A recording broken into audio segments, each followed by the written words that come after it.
I'm Anderson Hurst. Welcome to the later Seahawks squad show. This is we're going to break down one side of the football today as we look ahead to Super Bowl 60. It's the Seahawks defense versus the Patriots offense. What's up, everybody? It's your boy Turbo Robert Turbin. You see the Seahawks swag. I had to show it out in Sacramento, California today with everybody wearing 49er gear. It's all good. They was talking trash, but guess what? I'm from the Bay, and the Seahawks are taking over. And this is Corbin Smith. The Seahawks have the ultimate weapon to defend Drake Maye. Can't wait to talk about it today. Hey, 12, it's the Seahawks squad. Everything Seattle Seahawks every week. Breaking down all the big hits and game-changing plays from the Emerald City. The way only the Locked On Podcast Network can. Get loud, 12s. The Seahawks Squad Show starts now. What up, 12s? Welcome to the Squad Show. Really appreciate everyone tuning in, whether it's live, whether it's after the fact on the podcast. We really appreciate it all year long here on the Seahawks Squad Show. And my goodness, is that a Robert Turbin sighting? Do my eyes deceive me? I missed you, man. What's up? How we doing? What's happening? Hey, listen. I know I've been a little absent, the past few episodes. Your boy been busy, though. Busy. And I'll be in San Francisco all week, starting tomorrow, busy throughout the entire week doing a bunch of Super Bowl stuff. But I'm excited. I know you guys are excited. Let's go Hawks. And we got Corbin Smith as well from Emerald City Spectrum. And, of course, Locked On Seahawks. Corbin, welcome to the show. Thank you so much for hopping on today. And I'm sure you've been just grinding away at all the matchups and previews looking ahead of the game on Sunday. Yeah, I cannot wait to finally be on the ground tomorrow in San Jose, San Francisco, and the other 17 cities in the area since they're sending us everywhere, apparently. This is what all my beat reporter buddies are saying. It truly has been the entire Bay Area. I'm looking forward to finally being on the ground and getting to pick some of the players and coaches' brains a little bit heading into this game. Yeah, we're going to take a look at just one side of the ball today. We're going to do a full comprehensive breakdown. I know we only had one squad show episode last week, but it was a little bit of a bye week, so to speak, and we're going to dive super deep into it this week. We got an episode today, an episode Thursday, and then, of course, the post-game on Sunday. Today we'll be focused on the Seahawks defense versus the Patriots offense. We're going to talk a bunch about Mike Macdonald versus Josh McDaniels, about the play callers, who has the edge there. You know, Seahawks playing against Drake Maye, another MVP finalist for the second straight game. How important is it to get a pass rush going? And then, of course, stopping the run. But before we get into all that, I want to let you know that today's episode is brought to you by FanDuel. It's the last call for football on FanDuel. If you're a new customer, bet just $5 and get $200 in bonus bets if you win. All right, so let's get to it. Seahawks D, Patriots offense. I think this is the more juicier matchup of the two sides of the ball because, you know, while we can look a lot at the, Los Angeles Rams as possibly the best offense in the NFL, and the Seahawks, struggled a little bit defensively in the NFC Championship game against them, but ended up getting the job done.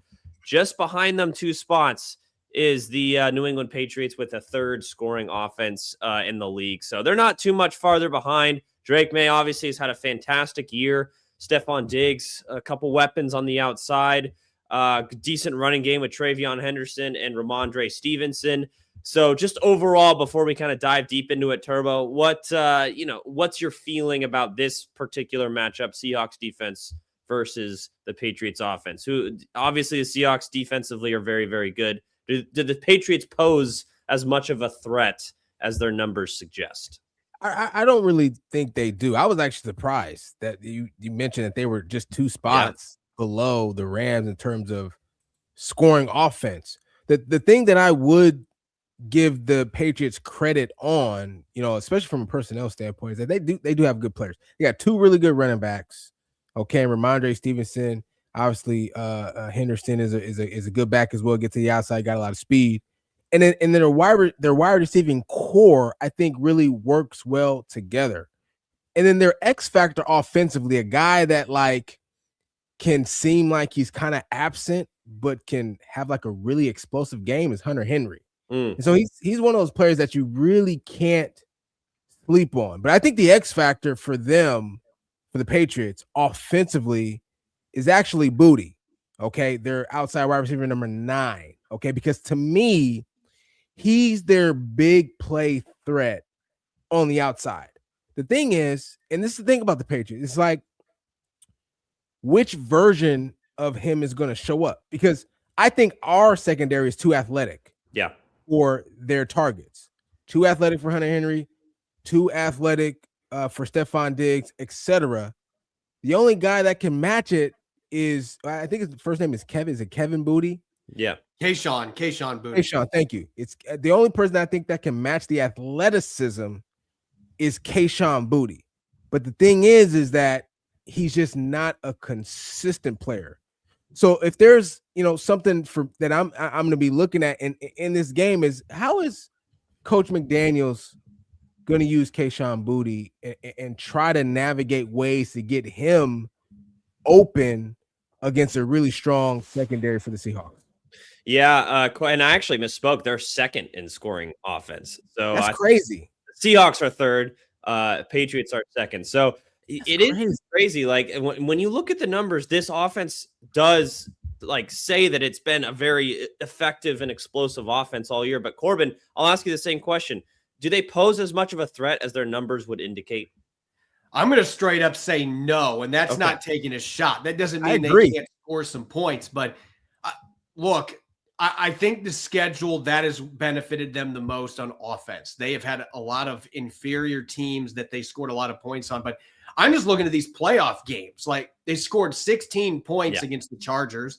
They won this last game, and I know there was nasty weather at the end of the game in Denver, so that's understandable. But you scored 10 points against the Denver Broncos. They didn't necessarily light it up in that game against Houston. C.J. Stroud was their number one offense by giving them the football in great position. So, and this is not taking shots. Again, I think this is a top 10 caliber offense. I don't see the number 2 scoring offense when I watch them.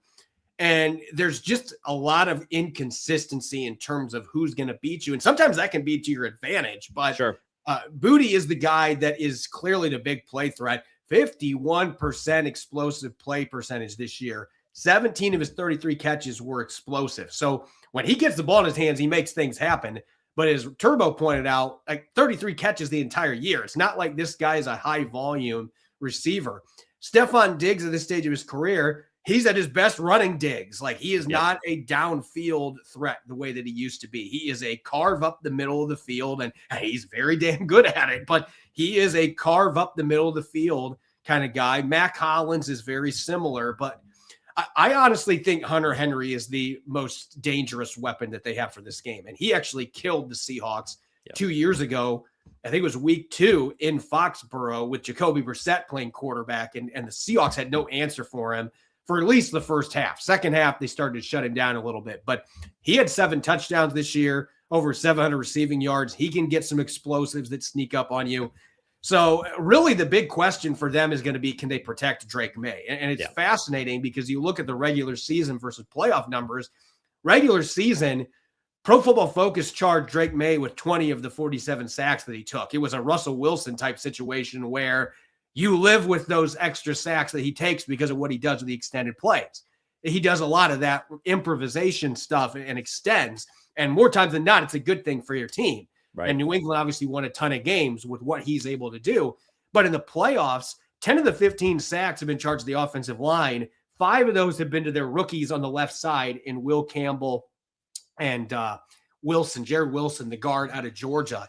I feel like that can be an area of major advantage for the Seahawks defense, picking on that left side that's really inexperienced. And, oh, by the way, those rookies have played like rookies in this playoff. Yeah, we'll get to the pass rush in a bit because I want to kind of definitely dig on that point for sure. Let's talk specifically in this segment about the coaching matchup here. If you were to look just kind of very surface level on this stuff, you got Mike Macdonald, who is in the running for coach of the year. Obviously, he's the head coach, but he's also calling the plays defensively versus Josh McDaniels, who is just an OC. You probably give the edge to Seattle, and especially when you talk about the weapons and maybe the actual talent level on that side of the ball, I would definitely give the edge to Seattle. But does Josh McDaniels elevate what they have, Turbo, and make them a better offense than, all the weapons that, we just talked about personnel wise. Well, if we're talking specifically coaching, Yeah. it's really, really close. I'm talking about like razor, a hair follicle. Yeah. But the reason why Josh McDaniels would get the edge would only be because he's been here before. And that's the point. That's Yeah. really it. That's all it is. And he's been here before a lot of times. A lot. Not just once, and six Super Bowl wins. Yeah, and so if there's anybody that is good at playing to the quarterback strengths and the players that are centered around him, and giving his offensive personnel the best chance to be successful, and curating a game plan that's going to work out in that fashion, it's Josh McDaniels, and that's the only reason why I'm talking about a hair follicle. Yeah. My hair follicle. Okay, not yours. Yeah. You got longer ones than me. Okay. An edge for Josh McDaniels right there. Okay, so Corbin, does how much does experience in this game specifically have any play? Does it play at all? Do you have any do you put any stock in that? It's interesting because Josh McDaniels, he's clearly one of those guys that he is a coordinator. He can't be a head coach. He's had a couple chances to do that, and it's been a nightmare for him. It has not gone well, regardless of where he's been at. But as a play caller, he has always been so good at adapting to the personnel that he has. And this is probably the best coaching job he has ever done. And I think what makes this so fascinating is that these two coaches have never faced each other, at least in the sense when Mike Macdonald was the defensive coordinator in Baltimore. They never played Vegas when McDaniels was the head coach over there. And he never was the defensive coordinator for the Ravens when they went against McDaniels over those years that he was the coordinator with Tom Brady and company. Yeah. So this is actually going to be the first time either one of these guys have gone against each other in a game setting. So you can talk about all the experience that you want for McDaniels and the fact that Macdonald hadn't been in the playoffs as a head coach until this year. But I don't know how much that actually plays into being a factor here, just because these two guys are going to be feeling each other out since they've never coached against each other. There's going to be a lot of week one vibes from that sense in this game.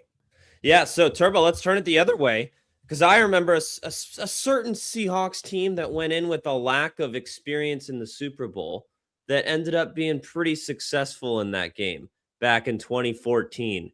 So when you guys were going into that game against Peyton Manning and the Broncos, and obviously Pete Carroll didn't have any Super Bowl experience. Off the top of my head, I can't think of very many players on that roster that had a ton of Super Bowl experience. Being as young of a team as you guys were, I feel like you almost used that to your advantage. And do the Seahawks do that again this time around, especially with a head coach that's as young as Mike Macdonald? 100%. 100%. Now, remind me, guys, was Mike Macdonald a part of the Michigan championship run? No. No. He had gone back to Baltimore by that point. Okay. I believe. Okay. Let me double check. That's a good question. The one thing we did have, now nobody had Super Bowl experience. Right.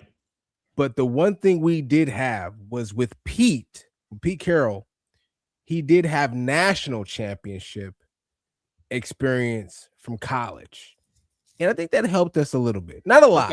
Okay. But I think it helped us a little bit in terms of just our preparation and ensuring that the game didn't become bigger than what it was. Just another game. That the name of it didn't, sort of overwhelm us because it's called the Super Bowl. It's another game. Yeah. We've been doing this, right? We've had all of these championship opportunities, every game that we've played, and Pete Carroll was intentional about that. And I think the approach is the most important piece. So the fact that Mike Macdonald and his team, the way that they approach each and every game, like they're all pretty much the same, that's where I think that there's some freedom there for the Seahawks, where that can be an advantage for them. Yeah. Corbin, do you kind of see it the same way where they do have a little bit more Super Bowl experience on this roster, like the Cooper Cups of the world? Obviously, was a Super Bowl MVP, so he knows what it's like to come here, win it, and be very successful in a big part of it. That's the first one I can think of at the top of my head. But Ernest Jones. Ernest Jones. Great point. Yeah, same team actually. So does this kind of mixture of very young, including your head coach, but also a couple guys who have been there, done that, bode well for Seahawks in their preparation going into this one?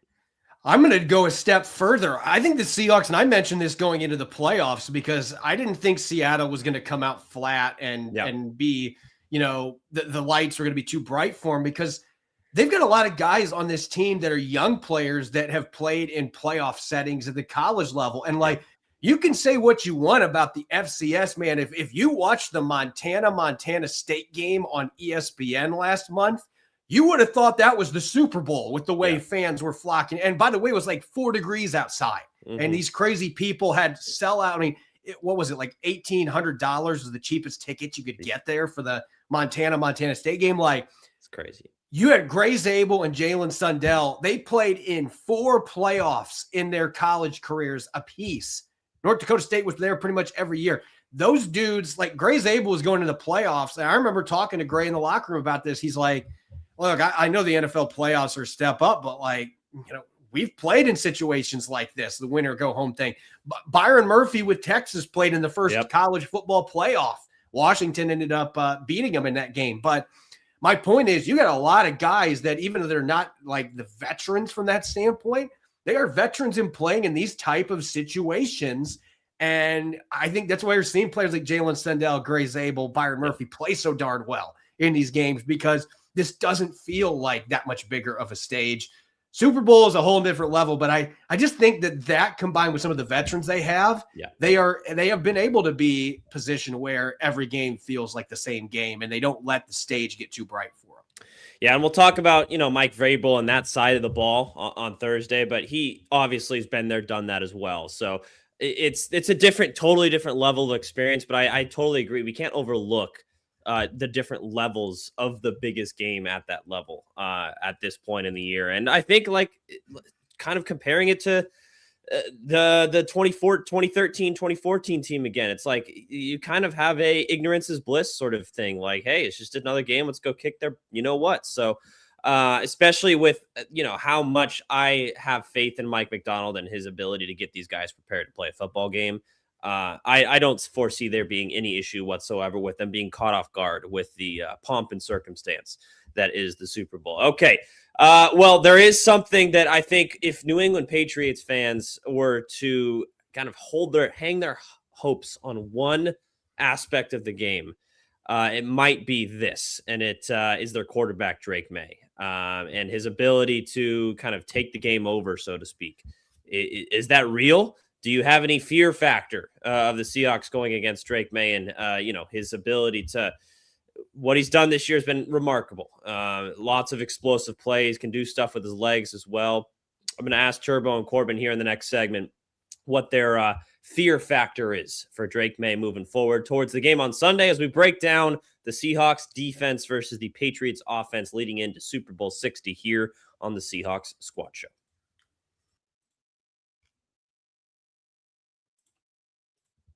Let's be real. No one starts a business for the joy of calculating tax withholdings or managing payroll spreadsheets. That's where Gusto comes in to take the stress out of payroll, benefits, and HR so you can focus on running your business and supporting your team. Gusto is the all-in-one remote-friendly payroll and HR platform that makes managing your team simple, transparent, and fast. Whether you're hiring, onboarding, or paying employees, Gusto helps you do it all from one place without the hassle or hidden fees. You get unlimited payroll runs for one monthly price, which means no surprise charges at the end of the month. Gusto's automated tools like offer letters, onboarding materials, and direct deposits save hours every week. And knowing you can reach certified HR experts anytime gives you real peace of mind. Try Gusto today at gusto.com/lockedonnfl and get 3 months free when you run your first payroll. That's right. 3 months of free payroll at gusto.com/lockedonnfl. That's gusto.com/lockedonnfl. It's the last call for football and FanDuel. One final Sunday, one last kickoff. The final chance to get in on the action before the NFL season officially comes to a close. This is Super Bowl 60, and FanDuel is making sure you're right in the middle of it with a special offer just in time for the biggest game of the year.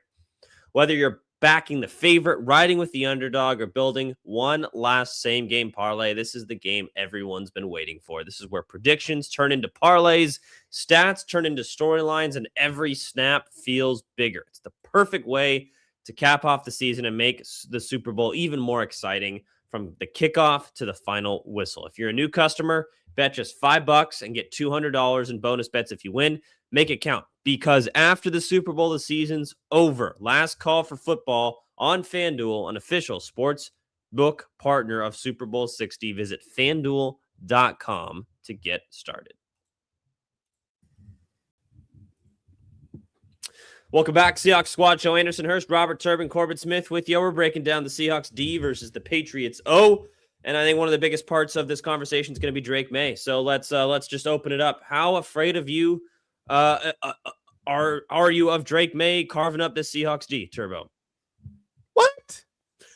Have you did you used to play Madden back in like 2005? Do you remember one of the theme songs on there? It was Bone Crusher. He's a one-hit wonder. Oh, wow. Do you know the name of the song? I don't actually.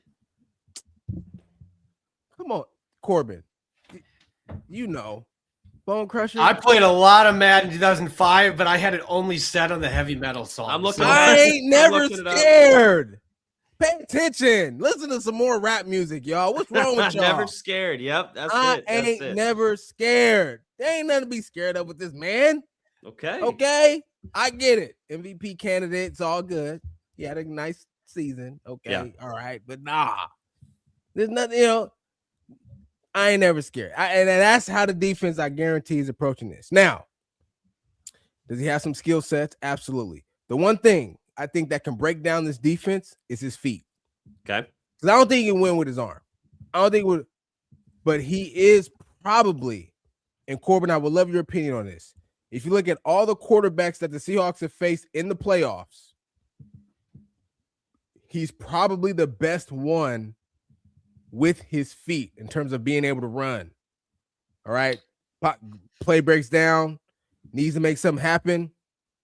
Better than Purdy. Yep. Definitely better than Stafford. Right. I just don't see anybody that has done a better job in being able to utilize his feet as far as who the Seahawks have played in the playoffs. Yeah. Better than Drake Maye. I'll give him that.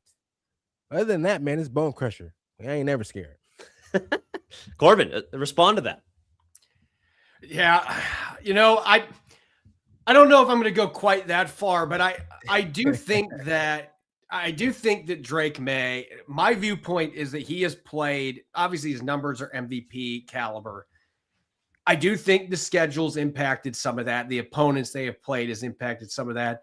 What I've seen in the playoffs is I have seen a guy that hasn't been near as sharp getting the ball downfield and being able to attack the middle of the field and being as accurate as what we have seen in the regular season. They've still managed to win all their games to get to this point. But his legs, he is definitely the best running quarterback the Seahawks. I'm going to go as far as saying it's the best one they've faced all year because yes, Kyler Murray is probably the most athletic QB they've played, but Kyler Murray is 5'5", and he can't, all you got to do is get him pinned in the pocket and make it he can't see over his line, and that's been the secret. That's how you beat Kyler Murray. Drake Maye is tall. You're not going to be doing that to Drake Maye. So you still have the threat of him being a really well-equipped passer and then the long strides that he has to be able to make up space. I do think the Seahawks have something, though, that no other team the Patriots have played has had this year. They have the QB spy that you would make on Madden in Create a Player in Nick Eamon-Waring. What's beautiful about him, and Turbo's laughing about this, but it's true. I'm just thinking, when you think of QB spies, it's normally, if you play Madden, you see the QB spy, it's normally middle of the field, just sit there, you're looking at the quarterback, you're reading what he does. Yeah. Nick Eamon-Warry, you can say, look, I don't need to have you start in the middle of the field. We can have you start defensive end on the other side of the field and look like you're coming and drop back and make you a spy. And, we don't have any worries with your 4.32 speed that you can go hunt him down from the backside. Like it creates a whole new element with what you can do, having a spy on him without completely taking away from your other responsibilities in your scheme. And I even think Drake Thomas, you can do a lot of things with that way. The human bullet himself is a guy that can just sideline to sideline run guys down.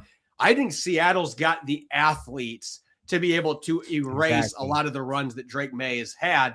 What I would be most concerned about is if he escapes the pocket in the middle of pass rushing lanes that are opened up. Pass rush integrity is going to be imperative to limit that. But I love the players they have that they can spy on him in this football game and the different ways that they can execute that. So, I know it's not relevant to compare it to like historical teams, but this is by far the worst quarterback the Seahawks have faced in a Super Bowl in their fourth try. Ben Roethlisberger in his prime in 2006. Then you had Peyton Manning after his historic season, debatable, with what Turbo says about the Ducks, their situation. Yeah. But he had just come off a historic season. So, like, I feel you. I'll give Peyton Manning the edge on this one compared to Drake Maye on this one. You can't go against the sheriff. And then obviously the GOAT, Tom Brady, the following year. So Drake Maye is not on those levels. Like, let's be completely honest. Now I was trying to think of a comp for him because I was like, well, he's not really the Joe Burrow. He's not Matthew Stafford. You know who he reminds me of? Sam freaking Darnold, guys. It's really funny how there's a lot of similarities with these guys but for whatever reason, Drake Maye is the one getting all the love. And I realize he has slightly better numbers in most categories, but he hasn't won a game that he absolutely needed to win he hasn't carried his team to a win, I guess is the word that I'm looking for, especially in the playoffs. We talked about their points scored. They didn't have to do much based on the weather and how their defense was playing and who they were playing against as well. Sam Darnold literally had to carry his team to victory in the NFC Championship game. He, I think, is coming into this game with a lot more confidence. So back to the Drake Maye part of it, I think this Seahawks defense is going to just eat him alive. I really, really do. And we'll get to what the main reason why I think that's going to happen in the next segment. But I just focusing on Drake Maye specifically and against the Seahawks secondary, kind of Mike Macdonald's going to has 2 weeks to prepare for this game. He's going to be a mad scientist putting together some packages where it's just going to be like a second-year quarterback is not going to be able to read this. I'm sorry. It's just not going to happen. So I expect a couple turnovers in this game from Drake Maye, and I think it's going to start to kind of be like, is he going to kind of get going eventually? So that's kind of my read on it. Maybe I'm going into it a little too confident here. But Turbo, it seems like you're on a similar page as well. I just think that the Seahawks are just too complete. And then when we think about offense versus defense, I just think that it's hard. It's very difficult for teams to get going against the Seahawks. I think for the Patriots, look, I talked about Kayshon Boutte being an X factor. I almost think that they need to play Hendricks more than thank you, Henderson. Yeah. Trey Henderson, the running back, more than the other kid back there. Ramondre Stevenson, because of his ability to make explosive plays. That's the thing about the Seahawks defense. If you're not able to generate explosive plays, it's over. Yeah. It's over. If you think that 4 or 5 yards of carry is going to get it done, it ain't. Yeah. It ain't. And so the Patriots have to figure out a way to generate explosive plays, and I just don't see it happen. Now, the one interesting thing, and if something that Corbin said earlier, because he talked about Eamon-Warry being a spy. Okay. So then who's guarding Hunter Henry? If that's his assignment, who do we trust then to guard Hunter Henry? And that would be then a question mark only if that's the assignment. Corbin. I tell you what I would do. I think this is a game you play a lot of 4 safety looks. I put Takata on him. Would you? But wouldn't you rather have Akata be the spy? Because I don't trust Ty. I don't trust Ty to guard Hunter Henry. I do. I a lot of people are going to point to that Kittle game in week 1, but like when they had the rematch in week 18, he was on him several times and locked him down. Like I think you also have to look at like Ty Akata is a good athlete. He is not a 4.32 guy like it, and I worry about Drake Maye with his stride length. I want a guy that can, and maybe that's why Drake Thomas being the spy makes more sense, because then you can still have Nicky Manwari playing. Yeah. You're right about that. You're right about that. But I think you can mix and match those two guys. And like I said, the thing that Manwari does, if you use him in that role a few times, is you can just camouflage the living daylights out of it, because you can have him anywhere on the field. And he can run anything down with his speed. And Drake Thomas, to a little lesser extent, you can do that with. But like I don't know. The coach in me is just thinking about all the diagrams I can put together with the different spots. Like I can have Nicky Manwari playing deep safety and then shoot up and play spy because he's got the speed to do it. Like I can have him anywhere and I can run spy. Like there are very few guys in the league you can do that with. So, but I understand the counter argument with the tight end thing. I think Seattle's got the dudes to be able to get another safety that matches up on him and be able to do that. No doubt. See, that's why I just have so much confidence in what Mike Macdonald can do and what he can cook up against this offense. Now, I realize they have great numbers, but like you said, they haven't played a lot of really good defenses. And I think one of the main reasons that the Matthew Stafford-led Rams is kind of I don't want to say Achilles heel for this defense, but it's the one they struggle with the most throughout the course of this year, is because Stafford can decipher so quickly and his offensive line gives him so much protection and he can find the soft spot so easily. I don't think Drake Maye is going to have even close to that ability. So I think this is going to look more like what? Go ahead. I was going to say, if Matthew Stafford could run, God, that might have been a problem. Yeah. This is going to look more like the Niners game than it is the Rams game. That's kind of my feel on this one. So in terms of the matchup, now obviously we don't know about turnovers and stuff like that can change a game, special teams and all that. But I still don't think matchup wise that this poses much of a threat. And one of the big reasons for that is because probably the main weakness of the New England Patriots is their offensive line. Let's talk about the pass rush and how important it is to get that going here in the next segment on the Seahawks Squad Show. We're breaking down the Seahawks defense against the Patriots offense here ahead of Super Bowl 60 on Sunday. Really appreciate you guys tuning in. We will be right back with more analysis.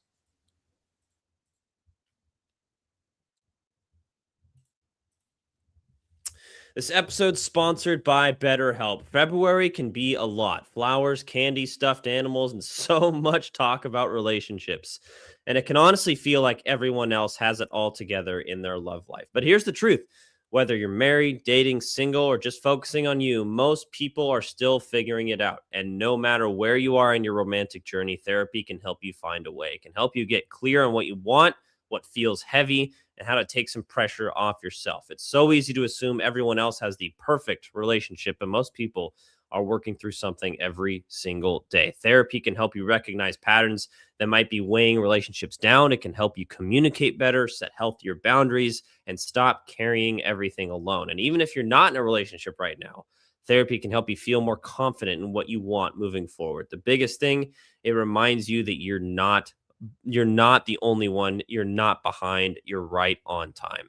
BetterHelp has licensed therapists in the U.S., and they do the initial matching work for you so you can focus on your goals. And if you want to switch therapists, you can do that at any time. Sign up and get 10% off at betterhelp.com/lockedon. That's BetterHelp.com/lockedon.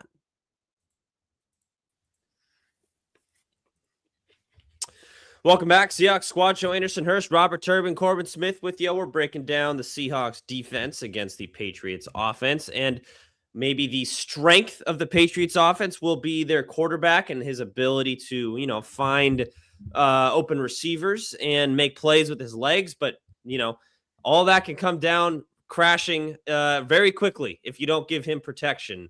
So let's talk about it. How important, Turbo, is it to get a pass rush on Drake Maye?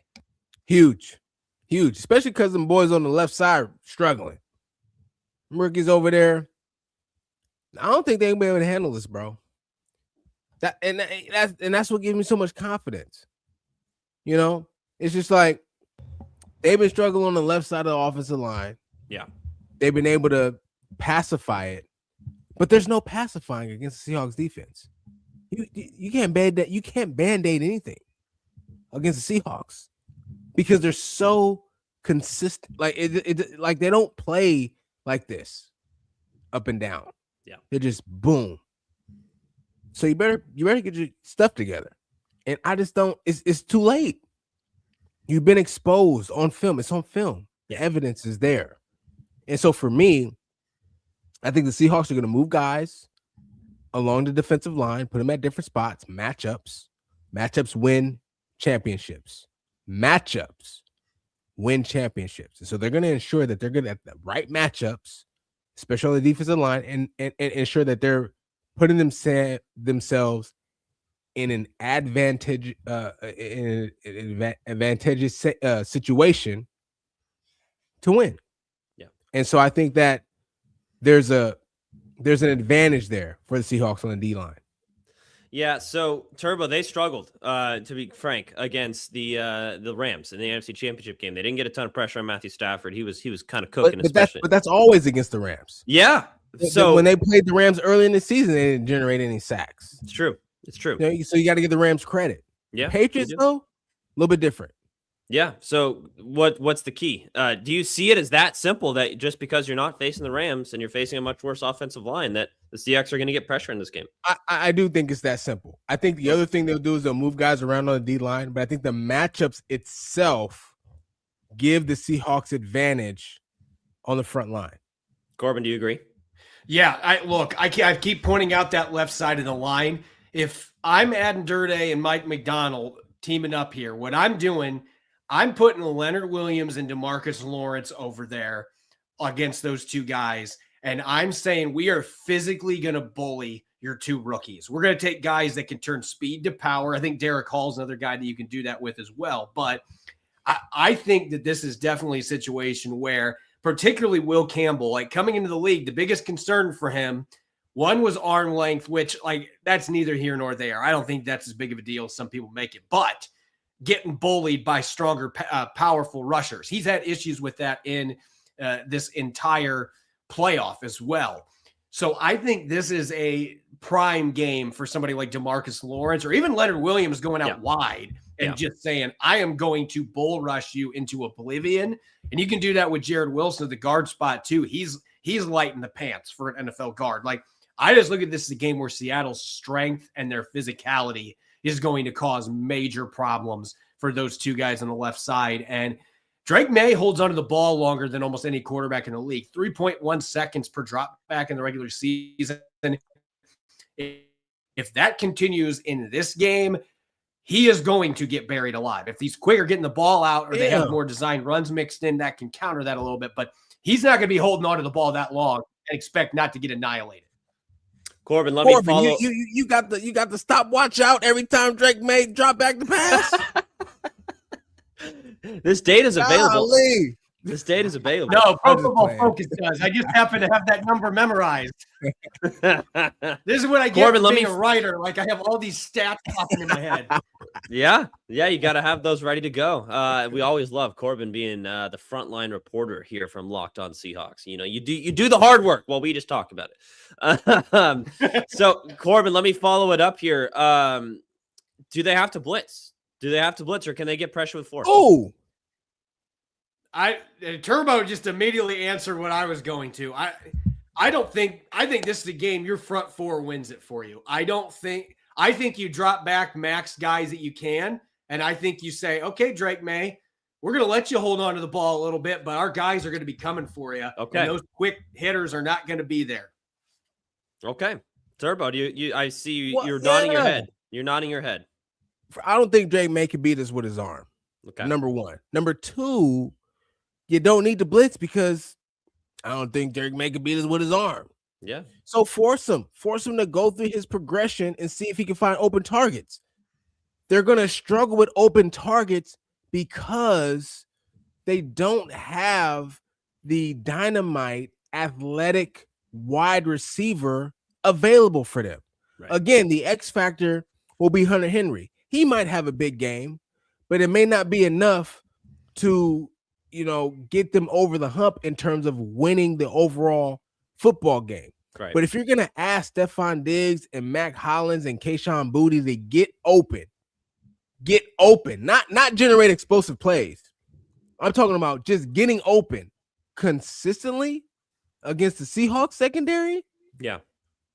They just don't have the athleticism and speed to match. I think the advantage is hugely on the Seahawks side.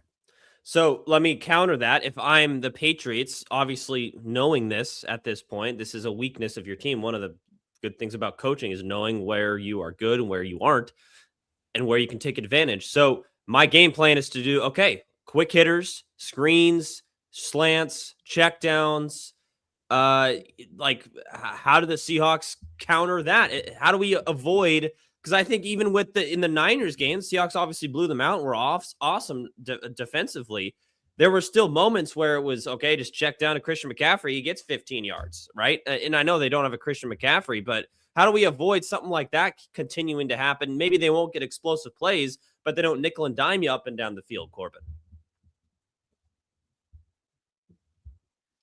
Well, look, in that case, you just got to tackle. You got to get guys in the ground. If they're making those quick catches, and here's the thing, New England they have not been a team that has been great offensively this year because of their ability to create after the catch and win with the screen game. Like, that would be going against their identity. Like, that's just not what they do. And they don't have the horses. Like, I'm not worried about as good of a player as Stephon Diggs is. I've never been that worried about him unless it was that game against the Saints all those years ago where they just failed to tackle him on the Minnesota Miracle. Like, he's not a guy that's going to create a ton of yardage after the catch. Mac Hollins isn't going to do that necessarily. Kayshon Boutte is the one guy that maybe has that ability, but he's just so hit and miss with whether he's going to be catching the football. The running backs have been okay in the passing game, but that's not necessarily a strength for them. It's a lot different than the Rams, who have two really capable pass catchers out of the backfield. They might pivot to doing that, but that would be a case where I would question, like, you guys are going way against the grain with what you do in the biggest game of the year. That typically doesn't go well when a team does that in the Super Bowl. Do you agree, Turbo? 100%. You gotta stick to what you do well. If they're gonna dig and dug and run the screens, I mean, the blocking up front is gonna have to be exceptional. The offensive line getting out and getting in front, I mean, they're going to have to be so great at being able to make that happen. Here's the key to me in terms of the Patriots running those type of plays, the screen game. They're going to have to go to Hunter Henry and Trey Henderson. Those are the screen plays to me that are going to have to break for big runs in order for this offense for the Patriots to become somewhat of an oiled machine, because I think Hunter Henry can be a forgotten player for them offensively, so you can hide him in some ways. Sure. And then for Henderson, he is the explosive for you on offense, and so he can generate some stuff on the edge. But outside of that, I think that like the outside stuff to Stephon Diggs and that we're gonna be all over that. Seriously, because they're too fast, they're physical. And it's just going to be really tough to generate yardage from that standpoint. Well, there's one aspect of the Patriots offense we haven't talked about yet. And I think it because you can get a pass rush. You can kind of lock down Drake Maye a little bit. You can kind of scheme him up, and hopefully you can kind of keep it in the realm of winnability at that point. But if you can't stop the run, a lot of that goes out the window pretty quick. So let's talk about Travion Henderson and Ramondre Stevenson and the Patriots running game, how the Seahawks match up against that aspect of the Patriots. Anything Josh McDaniels can cook up that might scare you a little bit, but I'm feeling a lot of confidence from these guys. But we'll still talk about it. We'll see maybe something changes on this aspect of it. Maybe this is the one, avenue that the New England has to kind of get at Seattle's defense, or maybe not. Maybe Seattle's kind of posed to dominate in all categories. We'll find out here on the Seahawks Squad Show as we break down Super Bowl 60 coming up on Sunday.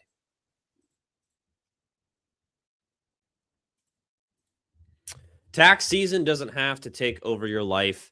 This year, TurboTax is making it easier than ever just to hand things off and move on with your day. With TurboTax full service, you can have your taxes done for you by a trusted local expert, start to finish, without the stress or guesswork.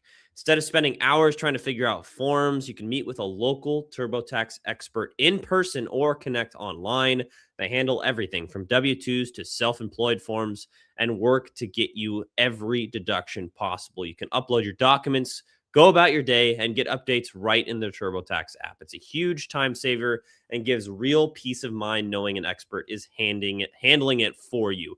For a limited time, you can have your taxes done by a local TurboTax expert for just $150 all in.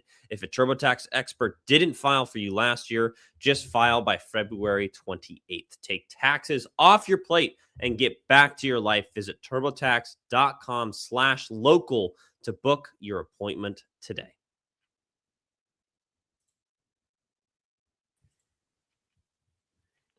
Welcome back, Seahawks Squad Show. Anderson Hurst, Corbin Smith. We were joined by Robert Turbin. I think he might have disconnected or something. We'll look to get him back here in just a second. But Corbin, let's talk about the Patriots running game. Ramondre Stevenson, Travion Henderson, they have kind of the two-headed monster that Seattle similarly have been running for the majority of this year. How do you compare their two running styles, first and foremost?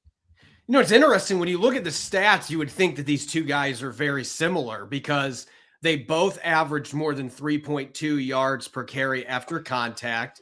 They both had very similar situations in terms of the 10-plus yard runs this year, design runs of 15 yards or more. Henderson had one more than what Stevenson had this season. So you look at the numbers, they almost look identical, but they're much different stylistically. Ramondre Stevenson is almost 230 pounds. He is short, squatty, runs kind of like a boulder a little bit with the way that he gets downhill. And the Seahawks had some issues with him when they played him last year in week 2. At least the first 3 quarters, he gave them some fits because he's a guy that's kind of sneaky quick for his running style.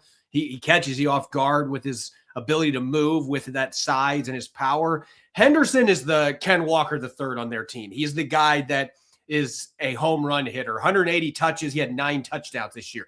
The guy can hit a home run any time he touches the ball, which is why it's ironic that he and Stevenson have such similar numbers in terms of explosives.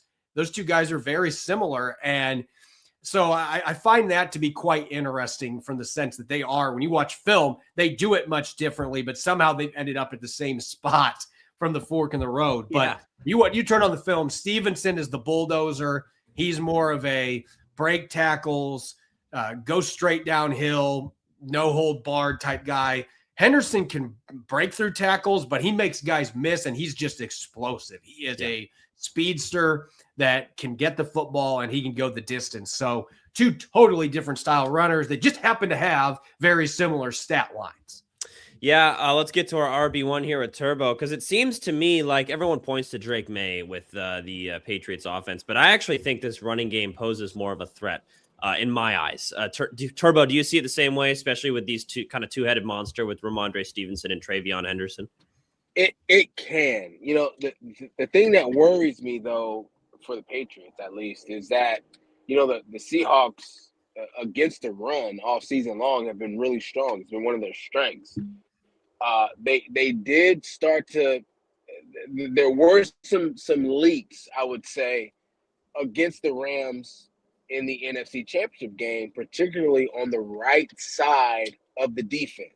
That would be the left side of the offensive line for the Rams. The problem with that for the Patriots is that's their weak side. That's their weak side of the offensive line. And so I don't know if they're going to be able to generate on the same side in the way the Rams did, particularly starting in that second quarter with Blake Corum. And so I think that if they're able to get their run game, obviously that's great, right? Because it allows their offense to become slightly more dynamic. But I think the majority of their run game is going to probably be generated by Drake Maye and him being able to find outside the pocket when the play breaks down. Yeah, I because that's another aspect of the running game, because I always think of Drake Maye kind of taking off and running as part of the passing game, because it's a lot of the times it's passing plays where that happens. But Corbin, do they design runs at all for Drake Maye? Absolutely, yeah. They have plenty of different ways they can get him involved. They'll mix in some read options. They'll do some RPOs that have a QB run element, which there's not a lot of teams that do that. Right. But he's a quarterback that you can do that with. And they'll do some bootlegs where he has the ability to just tuck and run there. That's kind of how the play breaks down type ordeal.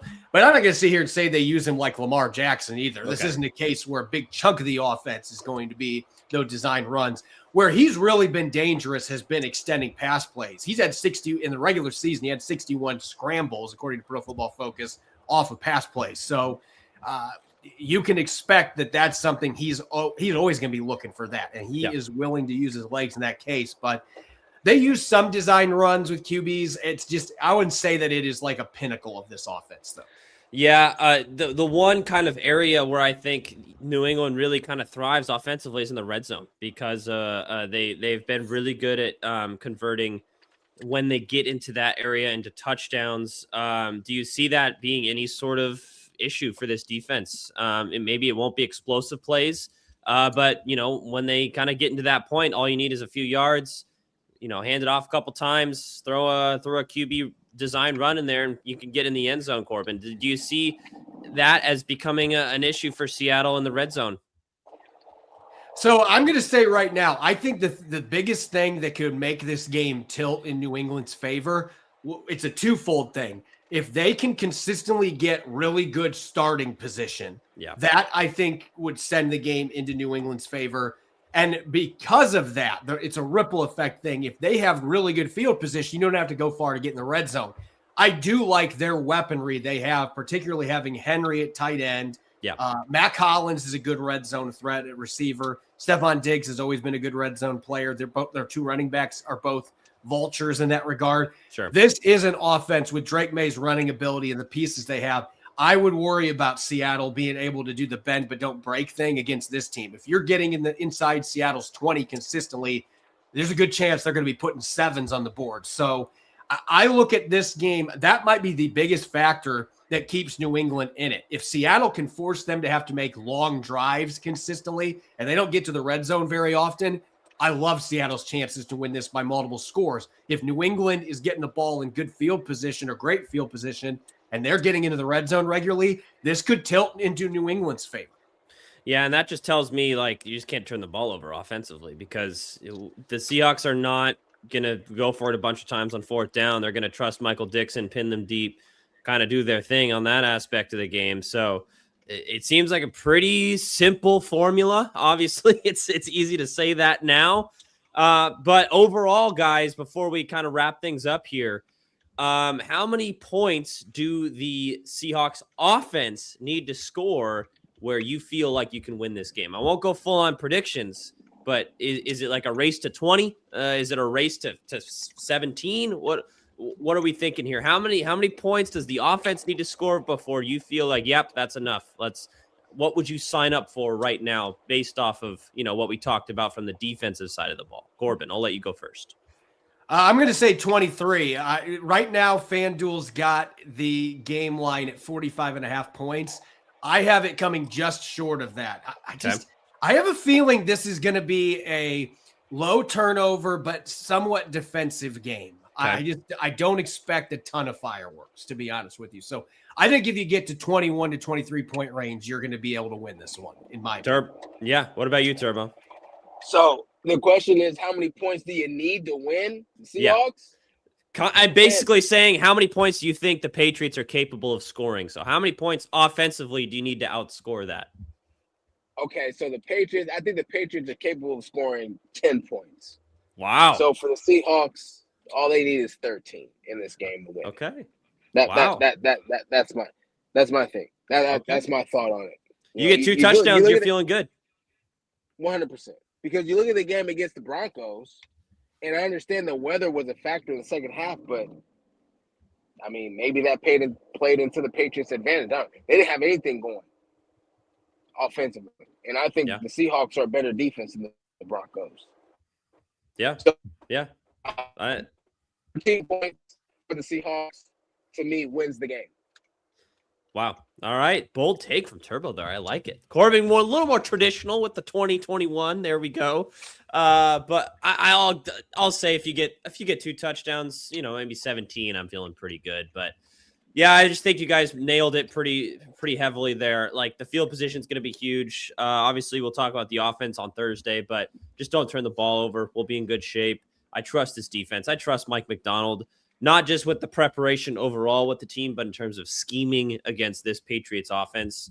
I just have so much faith in what he can do. And I feel like the toughest matchup that he was going to face all year was last game against the Rams. And, while it wasn't super pretty defensively, you still got the job done, did what you needed to do. And, it just play good complementary football, and that's kind of where we're at right now. So, Corbin, Turbo, appreciate you guys both hanging out with us tonight. Turbo, what you got going on? You're Turbo on the go now, huh? What's going on? I'm on the go, man. My son, we got Taekwondo. You know what I mean? He got to learn how to, do crazy stuff. Just in case somebody try to try me, I'm going to just put my son on him. You know what I mean? Just put my son on him, and he'd do a roundhouse and some other stuff that he's learning in these classes. Okay, so that's what we're doing tonight. That's what we're doing. I love it. Corbin, obviously you got tons of stuff previewing the game on Sunday. Are you going to be down there in Santa Clara? Yep, tomorrow I will be. I'm going to be getting my bags ready here and getting ready to go super early in the morning out of SeaTac. So excited. Let's rock and roll. Let's rock and roll. All right, go Seahawks. We'll talk to you guys on Thursday. We'll be with Rob and Chris on Thursday. So, fellas, I won't talk to you until after the Seahawks game. So good luck. Have fun. Let's enjoy another Super Bowl victory. Does that sound good? All right. 100%. Peace out. Go Hawks. Have a good one, guys.